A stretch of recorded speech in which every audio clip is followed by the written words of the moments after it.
আসসালামু আলাইকুম। প্রিয় পঞ্চম শ্রেণীর শিক্ষার্থীবৃন্দ, তোমাদের সবাইকে জানাই আমার আন্তরিক শুভেচ্ছা ও স্বাগত। আশা করি আল্লাহর রহমতে তোমরা সবাই সুস্থ আছো, ভালো আছো, নিরাপদে আছো। আমিও ভালো আছি, আলহামদুলিল্লাহ। আজকে পাঠ পরিচালনার দায়িত্বে আমি আছি রওশন নারা, সহকারী শিক্ষক, গরিব, Shimul memorial nursery school and college, Rajshahi. আজকে আমরা তোমাদেরকে শেখাবো পাঠ্য বইয়ের অধ্যায় 9 শতকরা। পূর্বের ক্লাসে আমরা এই অধ্যায় সম্পর্কে গুরুত্বপূর্ণ জিনিসগুলো সম্পর্কে আলোচনা করেছি। সেইগুলোর আলোতেই আজকে আমরা এই অধ্যায়ের সমস্যার সমাধান করতে চেষ্টা করব। প্রিয় শিক্ষার্থীবৃন্দ, তোমরা নিশ্চয়ই খাতা কলম এবং বই নিয়ে প্রস্তুত আছো, আমার সাথে সাথে অঙ্কগুলো করবে। তাহলে আমরা দেখি প্রথমে কি অঙ্ক আছে। 1 নাম্বার, ব্যাংক থেকে বার্ষিক 8% মুনাফায় কিছু ঋণ নিয়ে 1 বছর পর 600 টাকা মুনাফা দেওয়া হলো। আসল কত ছিল?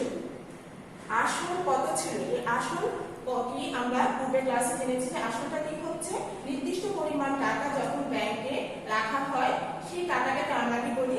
আসল। এই আসলটা আমরা এই প্রশ্নের আলোকে বের করব। আমরা আসল নির্ণয়ের সূত্র শিখেছিলাম।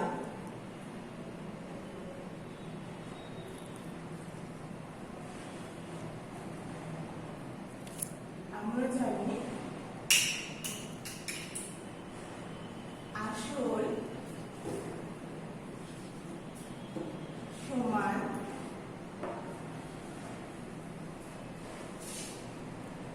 আসল সমান মুনাফা গুণন 100। উপরে কি লিখলাম আমরা? আসল সমান মুনাফা গুণন 100 ভাগ মুনাফার হার গুণন সময়। সূত্রটি মুখস্থ রাখলে আমরা সহজে আসল নির্ণয় করতে পারবো। প্রথমে কি লিখেছি? মুনাফা কত দেওয়া আছে? 1 বছর পর মুনাফা দেওয়া আছে 600। তাহলে মুনাফাটা কত? 600 গুণন 100। আর এই যে মুনাফার হারটা আমরা কি শিখেছি গত ক্লাসে, যে 100 টাকায় 1 বছরে যে মুনাফা প্রদান করা হয় তাকে মুনাফার হার বলে। তাহলে এখানে মুনাফার হার হচ্ছে কত? 8%, অর্থাৎ 100 টাকায় 8 টাকা দিচ্ছে। আমরা মুনাফার হার কত লিখব? 8 গুণন সময় কত? 1 বছর। 8 দিয়ে আমরা যদি 600 কে কাটি, 7 8 56 থাকছে কত? রাফি আমরা দেখাই দিই ভাগটা।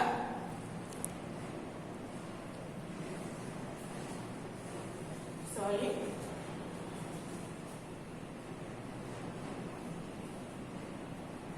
7 8 56 4 0 5 8 40। তাহলে কত হলো? 75।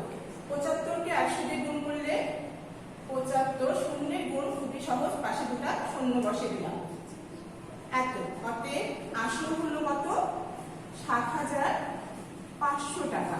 আসল 7500 টাকা। উত্তর 7500 টাকা।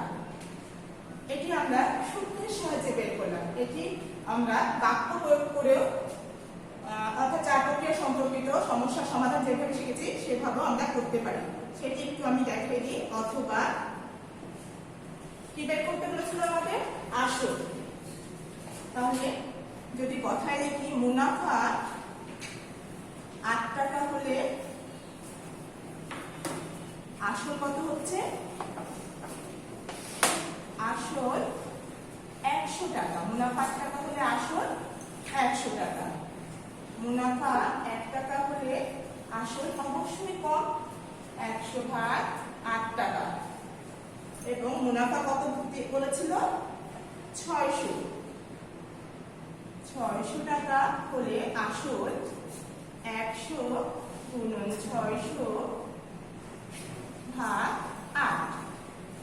তাহলে 8 দিয়ে 5, 7000 500 টাকা। দেখো শিক্ষার্থীবৃন্দ, আমরা সূত্রের সাহায্যে বের করেও আসল পেয়েছি কত 7,500 টাকা, এবং আমরা বাক্য প্রয়োগের মাধ্যমে অর্থাৎ রৈখিক নিয়মে বা চারকোণীয় সম্পর্কিত সমস্যা সমাধানের নিয়ম প্রয়োগ করেও আমরা ফলাফল একই পেয়েছি 7,500 টাকা।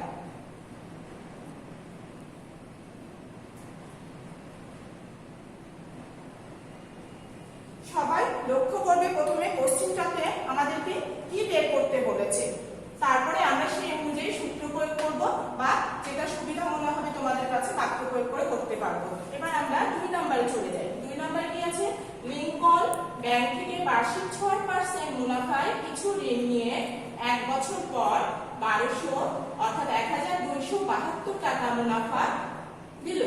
আসল কত ছিল?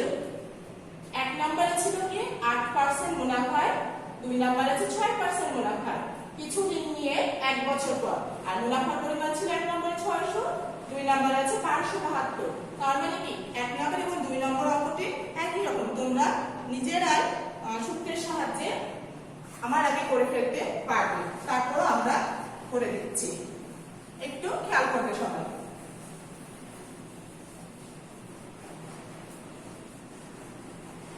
এখানেও আমাদেরকে আসল বের করতে বলেছে, আমরা 2 নাম্বারটি সরাসরি সূত্রের সাহায্যে করব। 2 নাম্বার পূর্বে অঙ্কে আমরা সূত্রটি লিখেছিলাম, আমরা যদি আসল সমান কি মুনাফা গুণন 100 বাই মুনাফার হার গুণন সময়।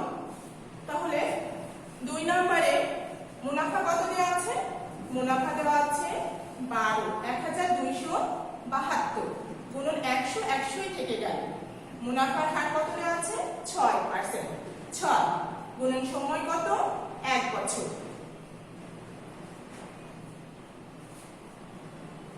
6 দুগুণে 12, 6 একে 6, 7 থেকে 6 বাদলে 1 থেকে 12 হলো 6 দুগুণে 12, 212 সাথে এই দুটো শূন্য যুক্ত হয়ে গেল 21,200।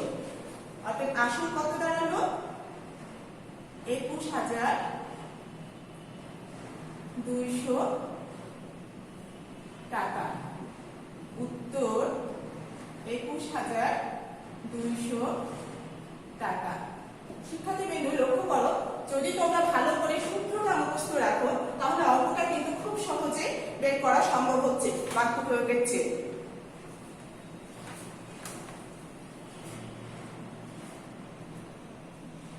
এবার আমরা 3 নম্বরে আসবো। 3 নম্বর কি বলেছে? বার্ষিক 15% মুনাফায় কোনো ব্যাংক থেকে কিছু টাকা ঋণ নিয়ে 1 বছর পরে 1,680 টাকা মুনাফা দেওয়া হলো। আসল কত ছিল? যেহেতু অঙ্কটি এই অধ্যায়ে আজকে আমরা নতুন করছি সমস্যার সমাধান, সেই জন্য তোমাদেরকে 1 নম্বরের আলোকে বাকি 2টি অঙ্ক দেওয়া হয়েছে সংখ্যা চেঞ্জ করে এবং মুনাফার হার চেঞ্জ করে। সেক্ষেত্রে তোমরা নিজেরা বিভিন্নভাবে সংখ্যা চেঞ্জ করে বাসায় যদি চর্চা করো তাহলে এই অঙ্কগুলো তোমাদের কাছে কঠিন মনে হবে না। এবার আমরা 3 নম্বর করব। সূত্রটি যেহেতু আমাদেরকে 3 নম্বর অঙ্ক আসল বের করতে বলেছে, সেক্ষেত্রে আমরা সূত্রটি রেখে অঙ্কটি করার চেষ্টা করছি সমাধান। আসল সমান কি ছিল? মুনাফা গুণন 100 বাই মুনাফার হার গুণন সময়। এখানে মুনাফা কত বলেছে? 1,680 গুণন সূত্রের 100, 100 থেকে গেল। মুনাফার হার কত? 15% গুণন সময় ছিল 1।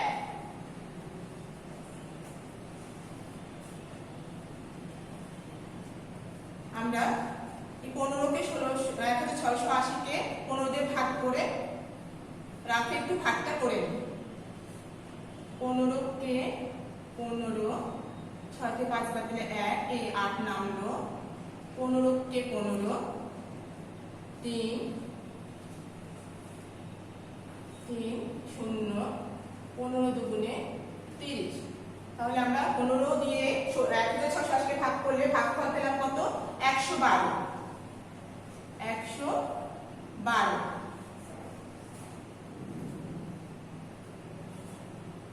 112 সাথে আমরা 100 দুটো শূন্য বসিয়ে দিলে আমাদের ফলাফলটা পেয়ে যাচ্ছে, অর্থাৎ গুণফলটা পেয়ে যাচ্ছে। অতএব আসল কত হলো?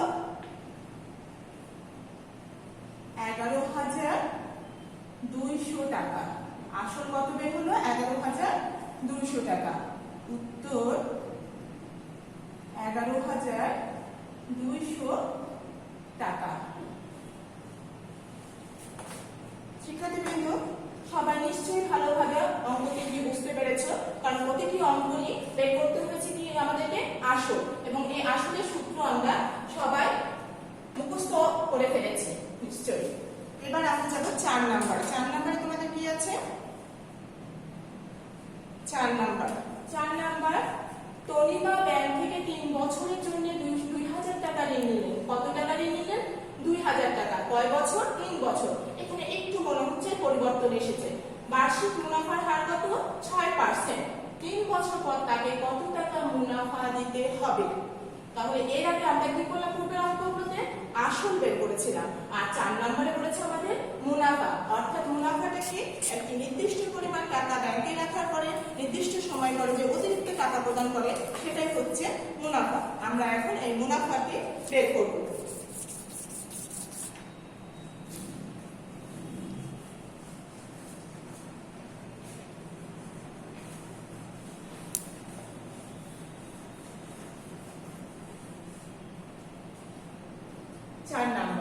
মুনাফা নির্ণয়ের সূত্র আমরা জানি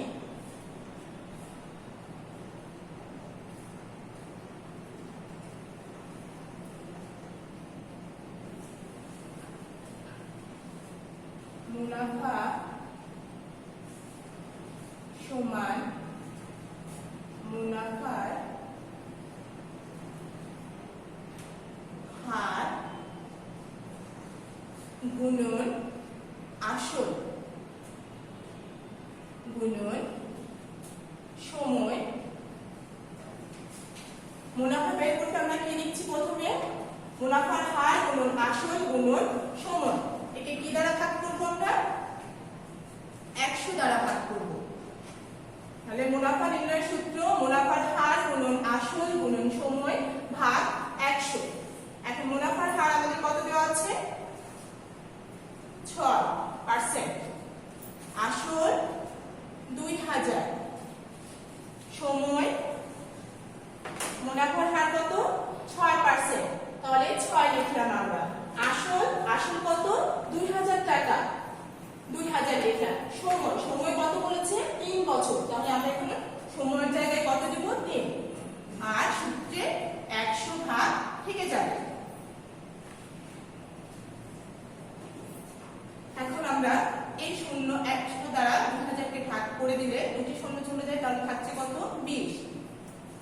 6 গুণন 20 গুণন 3, নিচে কোনো কিছু থাকছে না।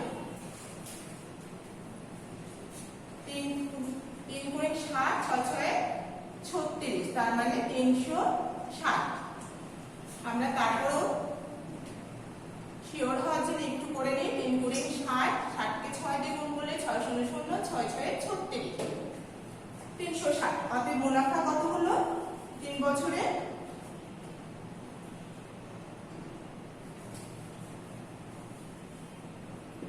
3 বছরে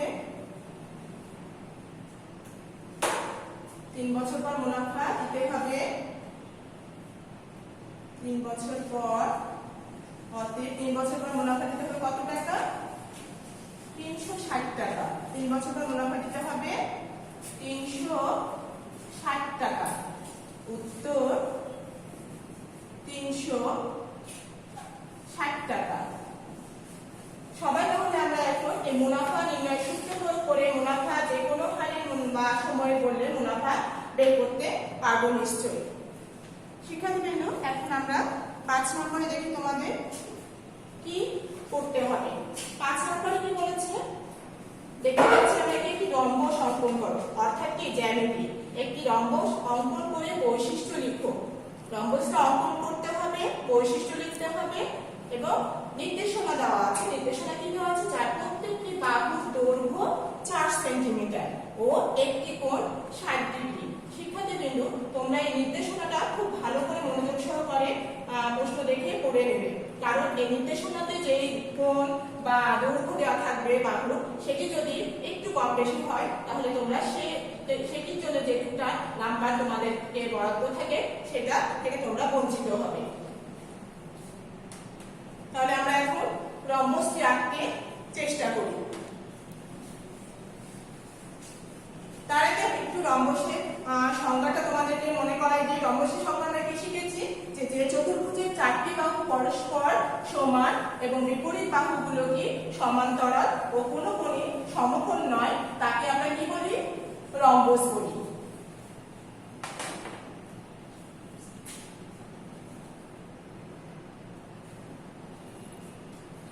সেন্টিমিটার পূর্বে আমরা স্কেলের সাহায্যে নির্দেশনা অনুযায়ী আঁকতে চেষ্টা করেছি। প্রথমে আমরা একটি স্কেল নিব, এই স্কেলে 4 সেন্টিমিটার মাপ নিয়ে আমরা করে অঙ্কন করব বাহুর দৈর্ঘ্যটি।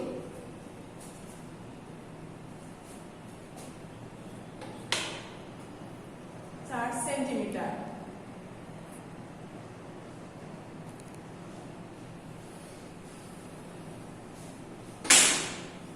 বোর্ডে 4 সেন্টিমিটারের মাপটি খুবই ছোট দেখাচ্ছে, সেক্ষেত্রে তোমরা যেহেতু তোমরা খাতায় কলমে করবে এই মাপটি তোমাদের জন্য বড় হবে। আমি তোমাদেরকে শেখানোর উদ্দেশ্যে একটু মাপটা বড় করে নিচ্ছি।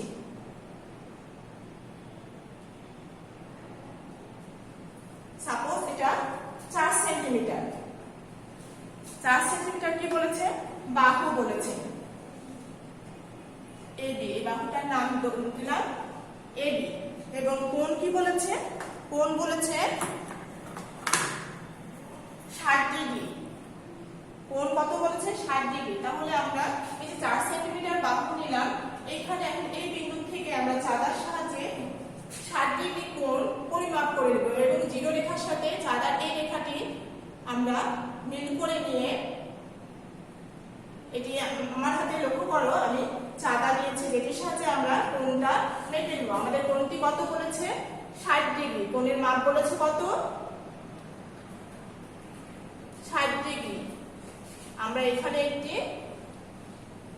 চিহ্ন অঙ্কন করে নেব যেটির সাহায্যে আমাদের কোণটার মাপ নিতে সুবিধা হবে।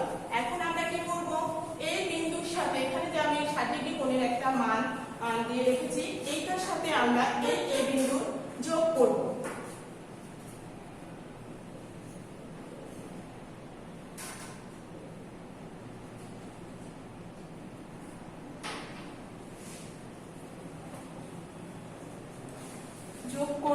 এখন আমরা কি করব, যেহেতু আমাদেরকে বলা আছে যে রম্বসের 4টি বাহু পরস্পর সমান এবং বিপরীত বাহুগুলো কি সমান্তরাল, কোন কোণ সমকোণ নয়। এটি আমরা কি করলাম, এটি কত ডিগ্রি কোণ আঁকলাম, 60 ডিগ্রি কোণ আঁকলাম।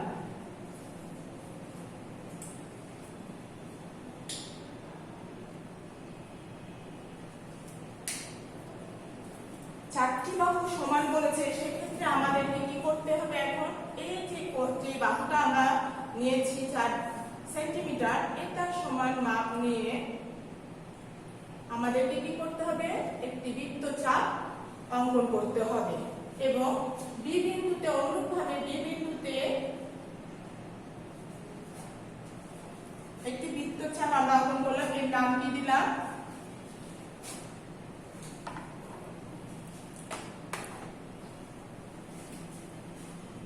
ডি।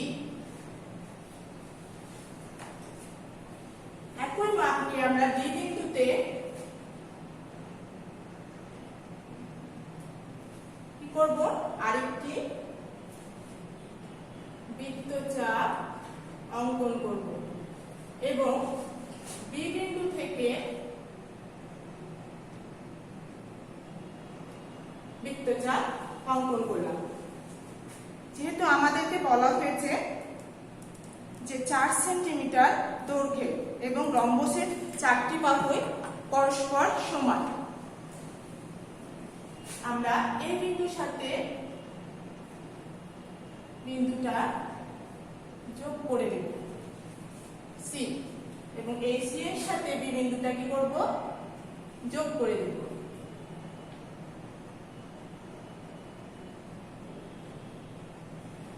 দেখো শিক্ষার্থীবৃন্দ, আমাদের এই 4টি বাহুর মান পরিমাপ একই সমান হয়েছে 4 সেন্টিমিটার। আমাদেরকে বলে দিয়েছিল যে 4 সেন্টিমিটার বাহু, প্রত্যেকটা বাহুর দৈর্ঘ্য 4 সেন্টিমিটার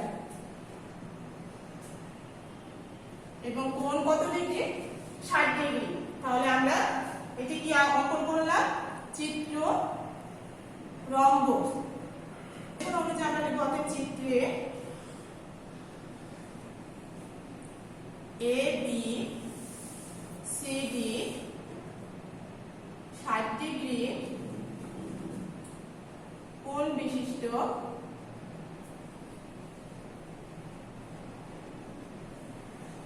চার সেন্টিমিটার দৈর্ঘ্যে একটি রম্বস।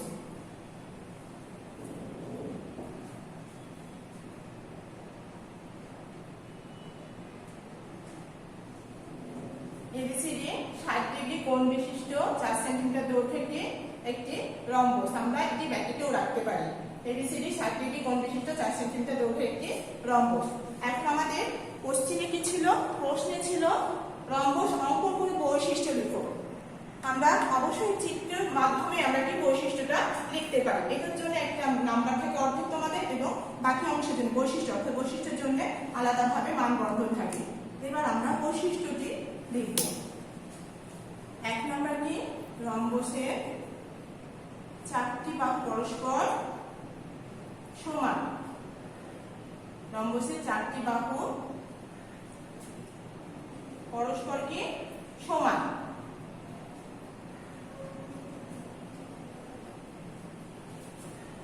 বিপরীত বাহুগুলো অর্থাৎ বিপরীত বাহু মানে কি? এবি, এবির বিপরীত বাহু কি? সিডি বা ডিসি। বিপরীত বাহুগুলো এবং এডির বিপরীত বাহু বিসি। তাহলে রম্বসের কি বিপরীত বাহুগুলো পরস্পর সমান্তরাল। রম্বসের বিপরীত বাহুদ্বয় বা বিপরীত বাহুগুলো কি পরস্পর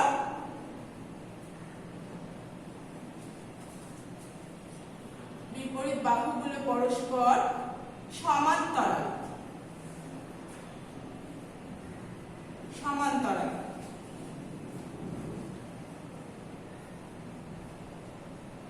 এখানে আমরা 60 ডিগ্রি কোণ অঙ্কন করেছি অর্থাৎ কি ডিএবি কোণ। ডিএবি কোণের বিপরীত কোণ কি? ডিসিবি কোণ। অর্থাৎ এই ডিসিবি কোণ ডিএবি কোণের বিপরীত কোণ। বিপরীত কোণ দ্বয় পরস্পর সমান হয়। অর্থাৎ এটা যদি 60 ডিগ্রি হয় এই ডিসিবি কোণ হচ্ছে 60 ডিগ্রি। বিপরীত কোণ দ্বয়